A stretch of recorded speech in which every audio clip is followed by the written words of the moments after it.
Diga de todo o coração, obrigado, Senhor. Diga muito obrigado, Senhor. Nós estamos no ano profético, no ano apostólico da gratidão. Pois já os meus olhos viram a tua salvação. Livro de Lucas 2:30. Ano da gratidão. Diga, ano da gratidão. Nós estamos lendo e meditando nos textos sagrados. Estamos no projeto O Evangelho de Jesus Cristo segundo o Espírito Santo. Nós não estamos fazendo mais um culto. Nós estamos declarando: venha o teu reino e seja feito a tua vontade. Amém? Nas reuniões anteriores, nós falamos sobre o paralítico que foi colocado diante de Jesus. E é interessante que se nós tivermos 4 amigos que andam, nós seremos o 5º a andar. Nós temos que estar rodeados de pessoas de fé. Nós temos que andar com pessoas que têm fé. Há um tempo atrás, perguntaram para um grande pastor do Brasil o que ele achava de um outro grande pastor. E ele falou algo muito importante. Ele falou: olha, quando eu ouço esse pastor, não gera fé. Ele tem muito conhecimento, mas não gera fé. E é a fé que agrada a Deus. E eu gostaria que você parasse um minuto para pensar. Você tem andado com pessoas de fé? Pessoas de oração, de intercessão, pessoas que clamam, pessoas que creem no Senhor e estão seguras, pessoas que creem nos profetas do Senhor e prosperam. Você tem ouvido a palavra do Senhor e tem gerado fé? Ou você tem ouvido a palavra do Senhor e tem gerado indignação? Porque dependendo de quem nós ouvimos, ou como nós ouvimos, nós podemos nos tornar religiosos. O mais importante não é o conhecimento, porque até mesmo o que liberta não é o conhecimento, não é a ciência do bem e do mal, não é a verdade que liberta, é permanecer na verdade que liberta.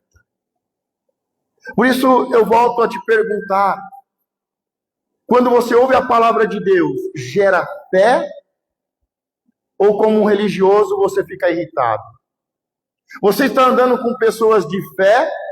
Ou está se assentando na roda dos escarnecedores?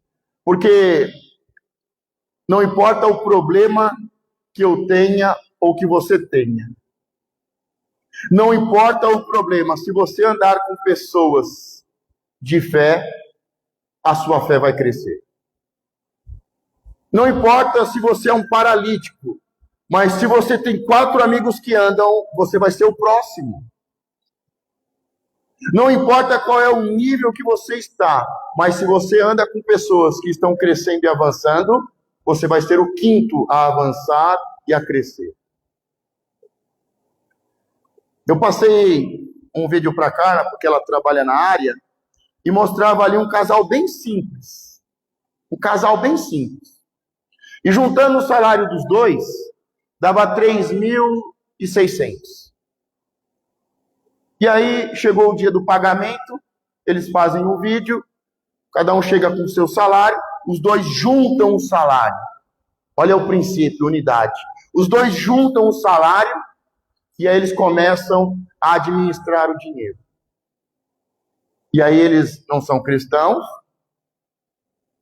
aí eles separam um valor de investimento, eles separam um valor para pagar o aluguel, e eles vão separando, pagam as contas, a compra, as contas, a reserva, um dinheiro para fazer o que eles quiserem durante o mês, passearem, com 3.600.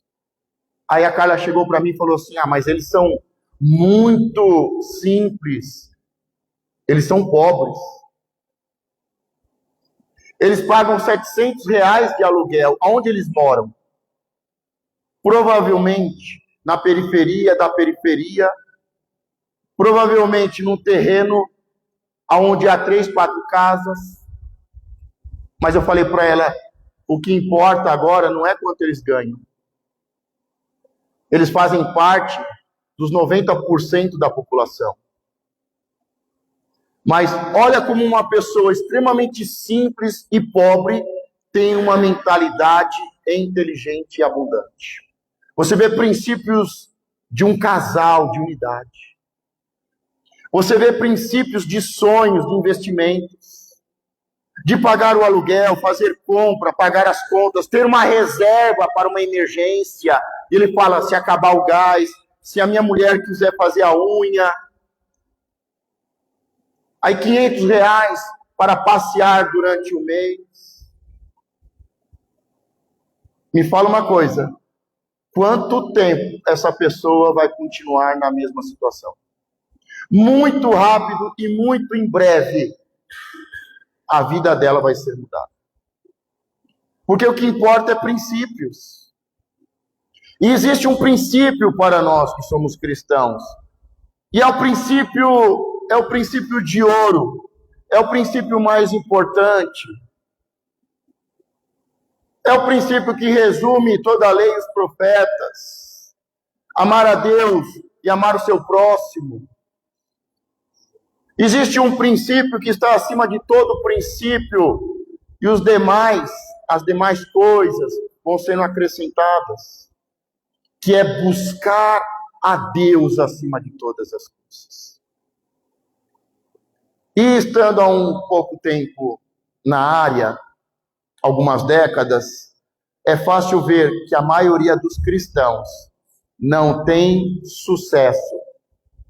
E muitos estão apanhando do diabo, porque a prioridade não é Deus. Não é a primeira coisa que nós buscamos.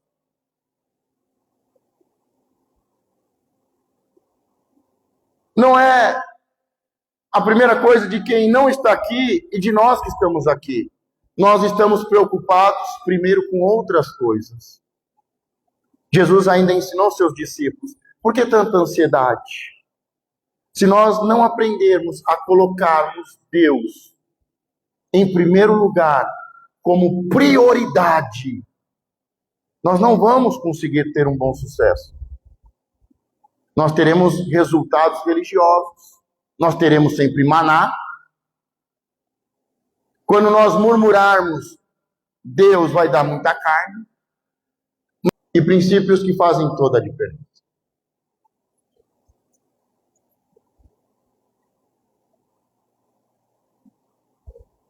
A minha filha, ela tem alguns amigos de outras religiões e tem alguns que eles não podem alguns dias. Eles não podem fazer nada, não vão fazer, não vão em aniversário, não vão em festas, não passeiam. E elas falam, mas é difícil, não é? Não é pesado? Sim, o que você acha? Para pensar. Ela está bem ou ela está mal? Ela está feliz, próspera ou não? Ela está honrando Deus, os seus pais e a palavra? Como é que está? Aí esses dias a gente assistindo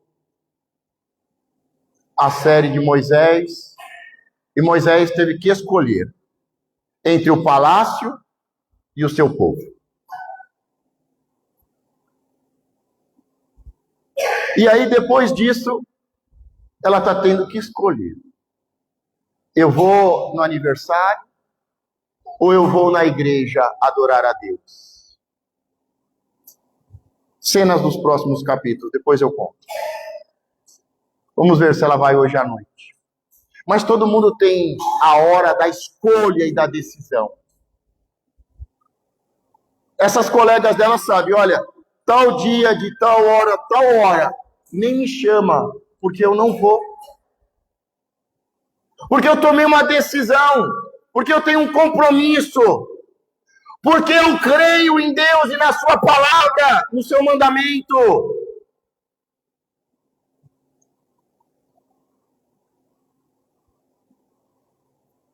E há decisões que são marcantes entre o palácio e o povo. O que eu escolho? Entre a minha mãe adotiva e a minha mãe biológica, quem eu escolho? Mas a verdade é que diariamente nós temos que tomar decisões. Diariamente eu preciso decidir. E cada pensamento, sentimento, cada decisão mostra quem é prioridade na minha vida. Eu lembro de uma vez que eu, procurando emprego, numa fase difícil, e aí fui chamado para uma entrevista, peguei e falei, esses dias tudo aqui, estou à disposição aqui, estou à disposição da empresa. Não tem problema entrar mais cedo, mais tarde, cumprir horário, hora extra, não tem problema. Mas nesse dia, eu saio meio-dia, eu posso ficar até as 2 horas, depois das 2 horas eu vou embora. Por quê? Porque eu tenho um compromisso. Algum problema para vocês em relação a isso? Não, tranquilo, o importante é cumprir o horário. Se você quiser, você faz hora extra. Vocês entenderam o que eu falei? De segunda a sexta. De segunda a sexta. Eu posso entrar mais cedo e sair mais tarde. Nesse dia da semana, eu posso ir até tal horário. Sábado é até a hora do meio-dia. Mas eu posso ficar até as 2. Tudo bem? Tudo bem. Depois de 2, 3 semanas, o vagabundo. Fazendo hora extra. E aí era afrontado, era humilhado. Tiraram benefícios. Depois de 6 meses, o Senhor falou assim, sai. E vai lá e pede a conta. Porque agora eu vou te honrar. Porque durante 6 meses eu tive provando você. E nesses 6 meses, o combinado não saiu caro e você foi fiel a mim e foi fiel à sua empresa. Deus me tirou daquele lugar e o meu salário aumentou 3, 4 vezes mais. Muitas vezes não entendemos as tentações. Não entendemos as provas. Não entendemos quem é prioridade na nossa vida. E muitas pessoas acabam não tendo o resultado que Deus quer nos dar, porque não colocam Deus como prioridade. Esquece, Deus não compete pelo terceiro e segundo lugar. Esquece, Deus não entra em competição. Ou Deus é primeiro lugar na minha vida, ou Ele não é nada na minha vida. Se o seu estilo de vida, se o seu trabalho, se a sua família, se o seu filho, o seu neto, se o seu prazer está acima de Deus, esquece, Deus não está na tua vida, porque Deus não vai competir com ninguém. Deus não compete com ninguém. Deus não compete com nada. Ou Deus é primeiro na minha vida, ou não há Deus na minha vida. A religiosidade. Agora, Deus na minha vida é diferente. Você pode até dizer, não, eu tenho uma religião. Agora, um Deus, aí não. Tem pessoas que até a religiosidade está acima de Deus. O mais importante é as 4 paredes.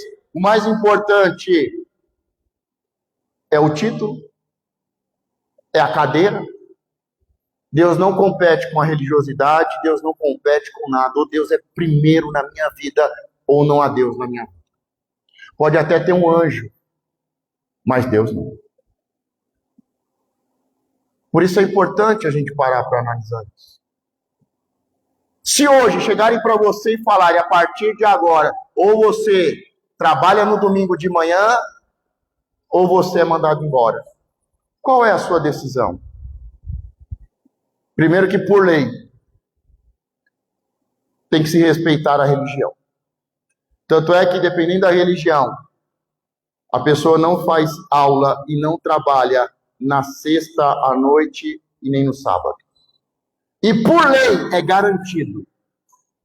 Ele tem que trabalhar em outro dia, de outra forma, fazer aula e trabalhar. A empresa não pode obrigá-lo a trabalhar na sexta-feira à noite nem no sábado. Mas se hoje, alguém da sua família te convidar para domingo que vem, qual é a sua decisão?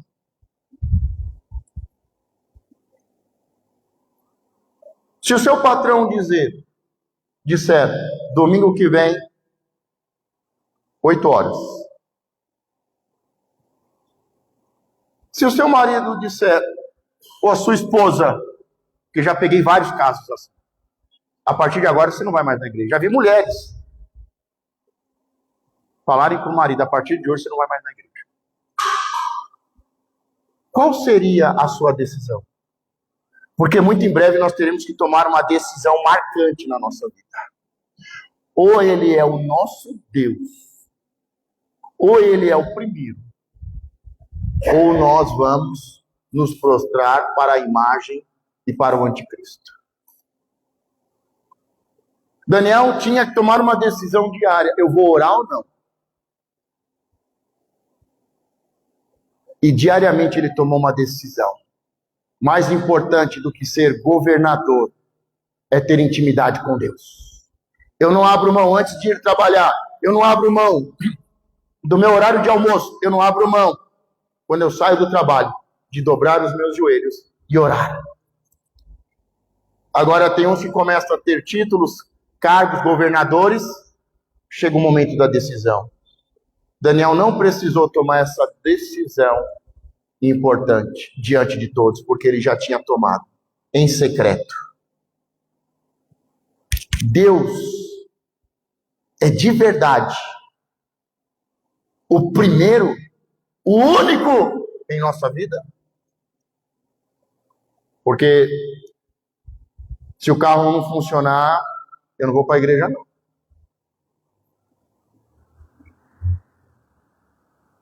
Como é que está? Como é que está Deus na nossa vida?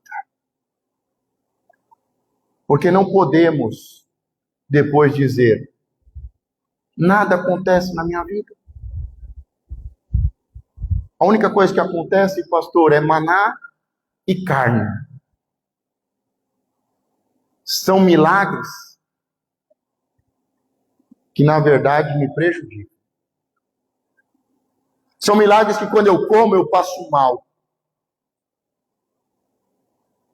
São milagres que chegam na minha vida e atrasam a minha vida, prejudicam a minha vida, me causam náuseas e doenças. Nós temos que parar para pensar sobre isso. Nós temos que parar para pensar qual é o tipo de evangelho que nós estamos vivendo.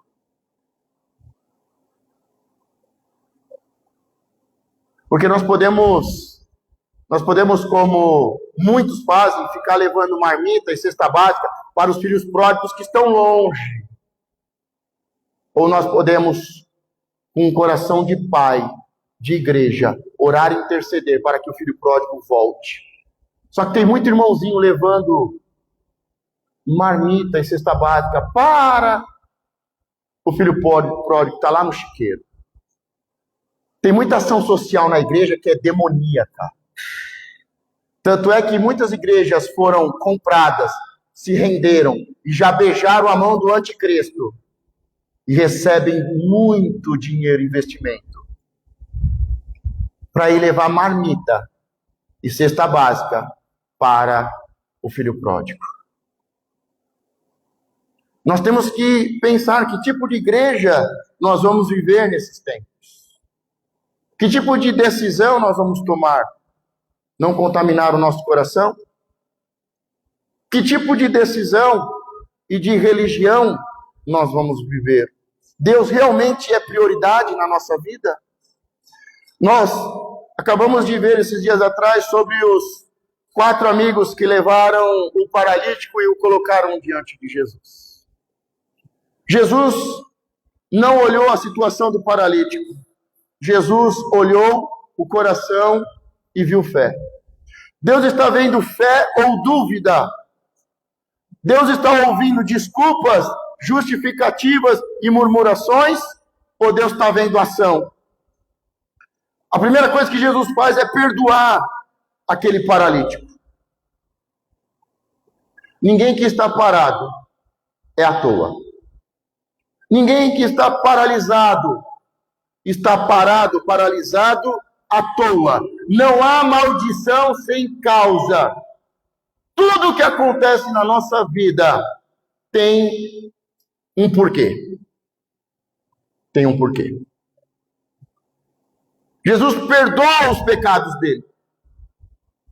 As pessoas, os religiosos ficam indignados.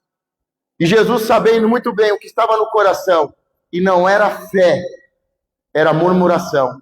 Jesus pergunta, por que vocês estão razoando isso na mente? Por que vocês estão pensando isso? O que é mais fácil? Para que saibam que eu tenho poder para perdoar pecados. Levanta e anda. O milagre, o prodígio ali, o que deixou todos impressionados não foi um paralítico andar. O que deixou ali impressionado era que Jesus é filho de Deus. Ele veio perdoar pecados. E andar era só um sinal de que ele tinha perdoado e que tinha dado uma ordem. Muitas pessoas se impressionam com o natural, com o milagre. Mas o que impressiona o Senhor é o que está no coração.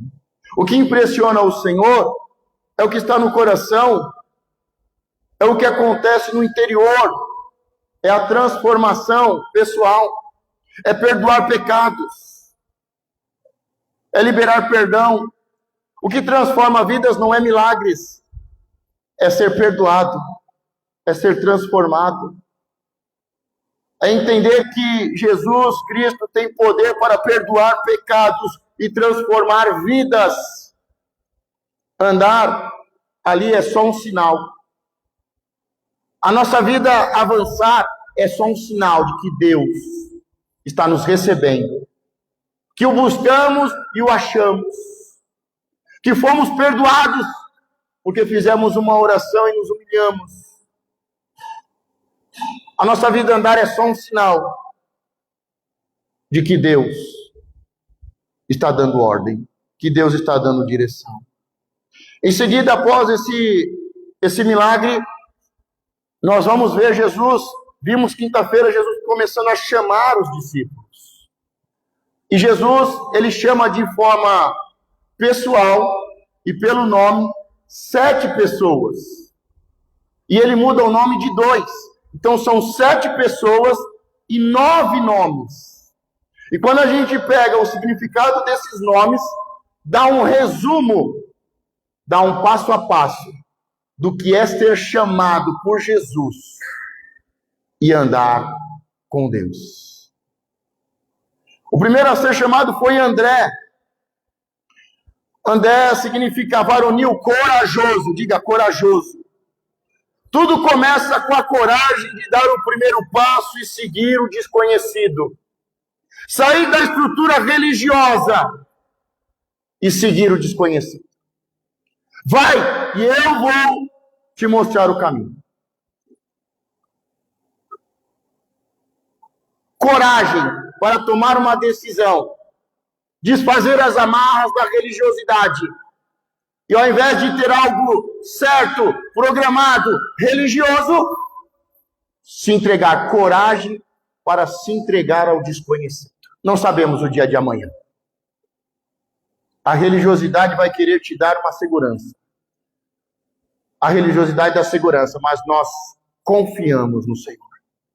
O primeiro é André, corajoso.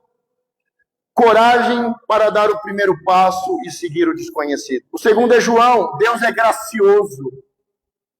Quando você dá o primeiro passo, você entra na graça. Você sai da religiosidade, da lei, e você entra na graça. O segundo é João, Deus é gracioso. A caminhada não é baseada em mérito, mas na aceitação da graça divina. Não é porque eu fiz, eu mereço. Não é porque eu oro, é porque eu jejuo. Não é porque eu sou dizimista. Não, não. A caminhada com o Senhor não tem a ver com a lei, tem a ver com a graça. Não é outra coisa a não ser por misericórdia e graça de Deus. Ele criou um jardim no Éden para o homem. É graça. Ele diz, coma livremente, é graça. É graça. Deus faz por misericórdia, por graça, não por quem nós somos, mas por quem Ele é.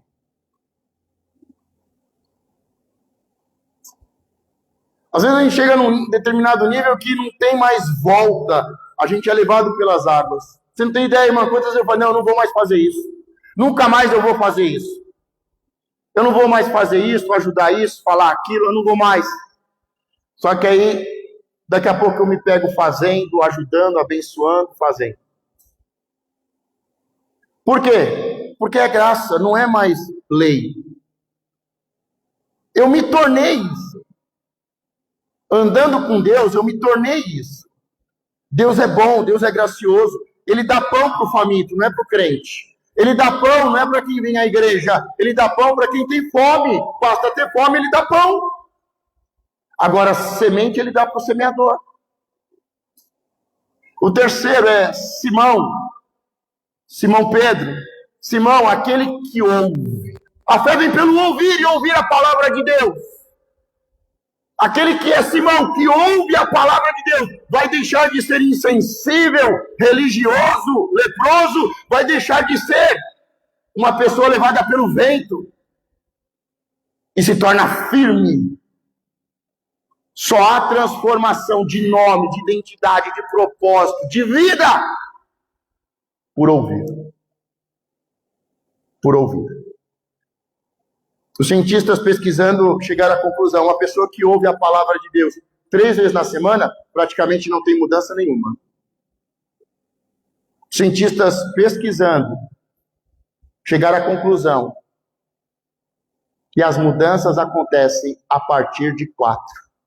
Quando você ouve 4 vezes na semana, aí sim há uma mudança. Ou seja, até o 3 é religiosidade. A partir da 4ª vez que você ouve a palavra, é que tem uma mudança significativa, especial e milagrosa na vida de uma pessoa. Seja de um depressivo, seja de um viciado, seja de um prostituto, seja de um religioso, só depois na 4ª vez. Nós temos 7 dias na semana. E os cientistas pesquisando chegaram a essa conclusão. Eles ficaram impressionados, porque no primeiro dia nada acontece. Pessoa que vai 2 dias, nada acontece. Pessoa que 3 vezes, ouve 3 vezes, quase não há mudança. Mas na 4ª, impressionou os cientistas. Então é pelo ouvir que nos tornamos firmes. Pedro. 5º, Felipe. Amigo de cavalo, guerreiro. Representa a prontidão e a agilidade de quem se torna um mensageiro da verdade. Quando você ouve, é transformado uma pessoa firme. Aí você se torna amigo de cavalos, um guerreiro. É aí que começam as vitórias. A palavra diz que Jesus vai vir montado num cavalo branco. Nós temos que primeiro ter um jumentinho para servir. E se nós tivermos um jumentinho para servir, nós teremos um cavalo para vencer. Agora que nós mais ouvimos, eu sou cavalo de não sei quem. Felipe, amigo de cavalos, guerreiro. Irmão, se você não entender que estamos numa guerra espiritual, há algo de errado. As outras religiões, meu irmão, desculpa. As outras religiões levam você a uma zona de conforto, a paz interior. Que bonito! Jesus disse, eu vim atear fogo. Eu não vim trazer paz, eu vim trazer espada. Aonde tiver 2 ou 3, 4 pessoas, vai estar pai contra filho, filho contra mãe, vai estar pai dizendo, segue a sua vida, para com esse negócio de ser crente. Vai ter alguém dizendo, eu não quero mais você na igreja. Jesus não veio trazer paz, ele é o príncipe da paz que vai esmagar a Satanás, mas ele disse, eu vim trazer fogo, eu vim trazer espada. Se você não entrar em guerras espirituais, não adianta. O discipulado, o chamado com o Senhor, no meio desse processo, temos que ir para a guerra. Estou triste, luta contra a tristeza. Estou depressivo, estou ansioso, estou magoadinho. Luta contra essas coisas. Vence isso. 6, Natanael, dom de Deus, presente, dádiva. A compreensão de que a própria vida e o chamado são presentes entregues pelo Criador. Estar vivo é um dom. Ser chamado para o Evangelho é um dom, é um presente de Deus. Nós vimos na quinta-feira, em especial, o chamado de Natanael, porque ele estava debaixo da figueira, ali lendo, meditando e orando, e aí ele recebe um dom. Deus chama ele para ser um mensageiro. Deus chama ele e diz, não há dolo. Não há pecado para aqueles que estão em Cristo Jesus. E Jesus revela a vida dele, e ele recebe revelação de Jesus, ele é o primeiro a dizer, este é o Cristo, o Filho do Deus vivo. Você é Deus, o Filho do Deus vivo. E Jesus diz, você está impressionado com isso? Com rema? Eu vou abrir os céus para você. Você vai ver coisas, você vai ver os céus, você vai ver anjos subindo e descendo, você vai ver. Porque nós temos que ser profetas, temos que ter sonhos e visão. Se não tem visão, é porque não está em guerra, é porque não está entendendo que é um privilégio. Natanael. 7, Tiago, o que suplanta, o que substitui, ocorre a transformação interna, onde o velho eu é substituído por uma nova criatura. Tiago ou Jacó, é o momento que você também luta com Deus, aquele que agarra no calcanhar, que suplanta, que vai ter o quê? Uma luta para ter uma mudança, para ter uma transformação do velho eu para o novo eu em Cristo Jesus. Esse é o processo. Com as pessoas que receberam dons, dádivas, você vê vida, você vê que é cristão, você vê que recebeu dons, ministérios, habilidades, talentos, mas não tem uma transformação de vida.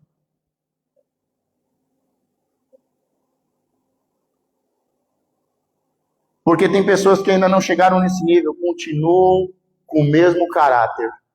Isso não acontece no começo da caminhada, é um processo. Mas precisa acontecer. Precisa acontecer. Jacó ficou 7 anos trabalhando, mais 7 anos trabalhando.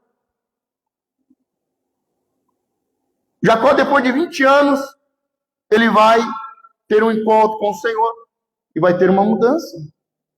Mas tem coisas que não mudam na nossa vida. A gente precisa lutar por uma mudança. Ela não vai acontecer por acontecer. E aqui, o 7º, ocorre a transformação interna, onde o velho eu é substituído por uma nova criatura. E você vê pessoas que têm talentos, têm dons, mas não têm caráter. E acha que está normal. Mas Deus está me usando. Mas tem unção, é até perder o dom, é até perder a voz, perder a mão, é até perder o pé, é até perder o dom. Até o dom parar de funcionar, de fluir.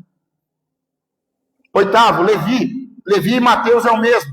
Levi, unido, ajuntado, o homem que antes vivia para si mesmo, agora é unido a um propósito maior e à comunidade. Da mesma forma que ele pensava nele, e só nele, agora ele é a comunidade, ele faz parte da comunidade. Ele não pensa a minha vida e a vida da igreja, o meu dinheiro e o dinheiro da igreja. Ele vive em uma comunidade, ele é um com o corpo de Cristo. É Levi, unido, ajuntado. O homem que antes vivia para si mesmo, agora é unido a um propósito maior e a comunidade. Nesse processo, nessa caminhada que o Senhor te chamou, você está em qual? O último, Mateus, presente de Deus. A conclusão da jornada onde o homem redimido torna-se ele próprio um presente de Deus para o mundo. Nós temos que nos tornar luz e sal para este mundo e essa terra. O propósito é nós sermos uma bênção para todas as famílias. Aqui nessas 7 pessoas e nesses 9 nomes, nessa transformação, nessa caminhada, está o resumo do que o Senhor nos chamou e o propósito. Vimos a importância da mudança de Simão para Pedro e de Levi para Mateus, porque quando você é um com Cristo, você se torna em uma bênção. Você entra em um outro propósito. Deus muda o seu nome de Levi, daquele que é unido, para ser um abençoador. Vimos a mudança do nome. A frase dos nomes ficaria mais ou menos assim, ó. Com coragem e pela graça, aquele que ouve, torna-se rocha para ser o mensageiro que recebe o dom de substituir o passado para ser unido a Deus com o presente. É isso que Deus está querendo mostrar por intermédio dos nomes, do chamado, dos 7 primeiros discípulos. É isso que o Senhor está querendo mostrar. O Senhor quer mostrar isso para nós. O Senhor está mostrando assim, ó, existe muito mais do que nomes. Nomes não são só rótulos. Nomes são proféticos. É isso que o Senhor está mostrando. É isso que o Senhor quer para nós. Agora eu gostaria que você abrisse o texto de Mateus. Mateus 9:9.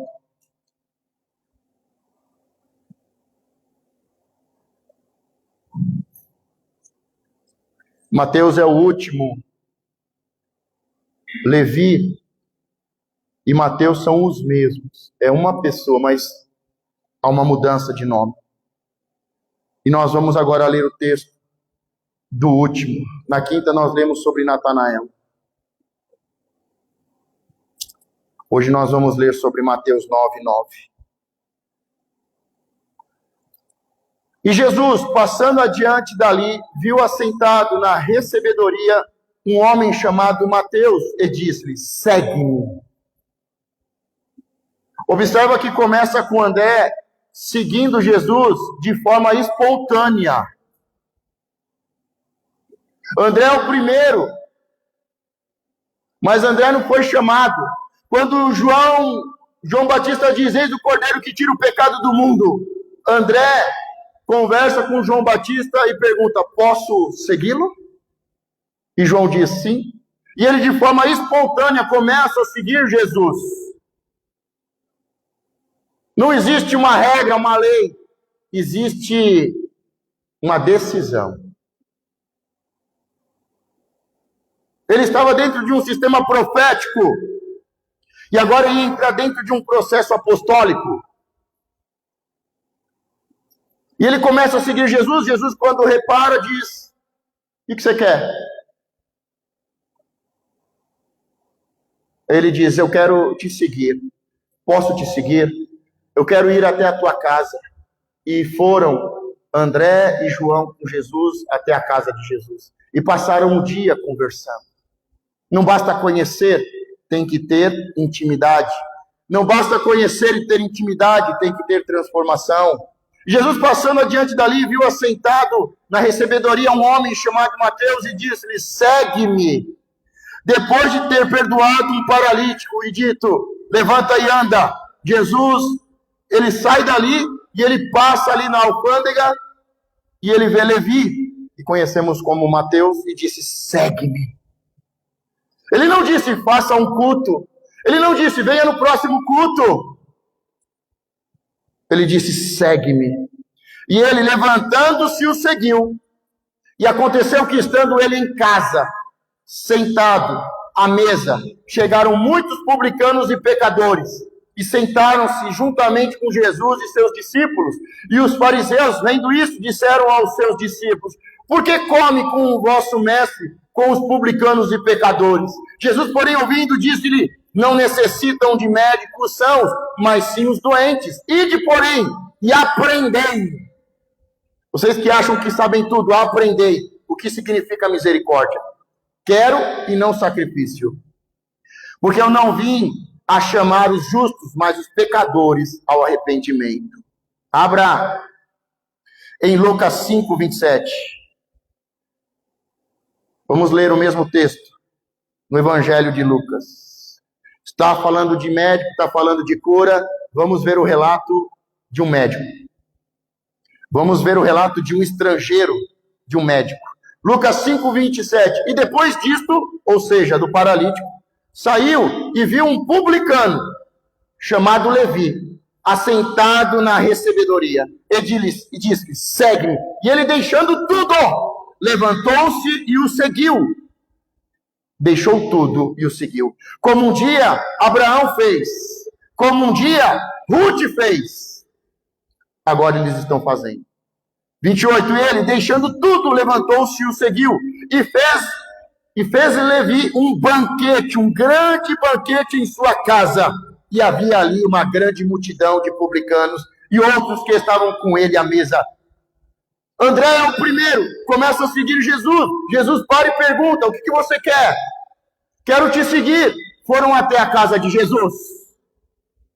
Mas o último, Mateus, ele prepara um grande banquete e convida Jesus para entrar na sua casa. Está falando de casa, de família. Filho dos filhos. 29, fez-lhe um grande banquete em sua casa, e havia ali uma grande multidão de publicanos e outros que estavam com ele à mesa. E os escribas deles e os fariseus murmuravam contra os seus discípulos, dizendo: por que comeis e bebeis com publicanos e pecadores? Meu irmão, se você não estiver comendo a palavra, com certeza a sua boca está sendo aberta para reclamar. Pode ver, quem não come a palavra, não tem fome, não tem sede, ao invés de estar comendo, mastigando e sendo alimentado, fortalecido, está abrindo a boca para falar bobagem. Está abrindo a boca para falar loucura. 30, e os escribas deles e os fariseus murmuravam contra seus discípulos, dizendo: por que comeis e bebeis com publicanos e pecadores? Mateus, ele convida Jesus para entrar na sua casa. Ele faz um banquete, uma festa. Ele convida todos os seus amigos e convidam Jesus. Ele convida Jesus, convida todos os seus amigos. Sabe por quê? Porque ele quer que os seus amigos conheçam Jesus, como ele conhece. Tem pessoas loucas que marcam coisas na hora da reunião. São loucos. E tem igrejas virgens e loucas que querem fazer eventos para te tirar da reunião, da casa do Pai. É o mesmo espírito. Pessoas loucas que marcam coisas na hora da reunião. E existem igrejas virgens, mais loucas, que marcam eventos e querem tirar o povo da casa do Pai. Querem te tirar do propósito. Tudo isso é para você só gastar unção. As pessoas hoje não querem nem se identificar como cristãos. As pessoas hoje tem crente fazendo festa de despedida em boate.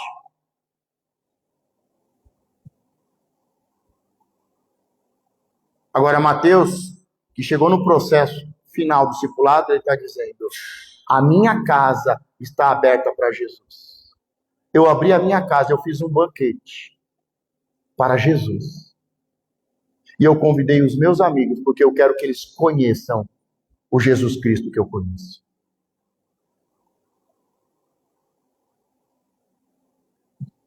Abençoar outras pessoas. Esse é o propósito do verdadeiro evangelho. Ele não foi entregar marmita e cesta básica. Ele foi fazer um grande banquete para Jesus Cristo, convidando os amigos. Convidando as pessoas, não para só comer, mas para conhecerem o pão da vida. E os escribas deles e os fariseus murmuravam contra os seus discípulos. Se você é discípulo, vão murmurar contra você. Nem estava no meu aniversário, mas está lá agora na igreja. Nem foi no meu casamento, mas fez lá uma reunião, lá tinha um monte de coisa boa lá. Você está pronto para receber isso? Você está pronto para ser questionado, afrontado? Porque é isso que eles vão fazer para quem é discípulo de verdade. Se nós somos amigos do mundo, pode ter certeza que nós temos um grande inimigo. 31. E Jesus respondendo disse-lhes: observa que Jesus, ele vai cuidar daqueles que são seus. Mateus não precisou responder. Mateus não entrou em religiosidade. Mateus não está para convencer ninguém. Mateus está para ser abençoador. A minha vida, a minha casa está aberta para te abençoar. Ele não discutiu, mas Jesus, ele vai tomar a frente. Jesus respondendo diz: não necessitam de médicos os que estão sãos, mas sim os que estão enfermos. Eu não vim chamar os justos, mas sim os pecadores ao arrependimento. Jesus, ele não chama os justos, ele chama os doentes, os pecadores ao arrependimento. Se coloque de pé. Se coloque de pé. Feche os seus olhos, coloque a mão sobre o seu coração. Eu não sei em qual parte, em qual fase desse discipulado, dessa caminhada, você está com Jesus Cristo.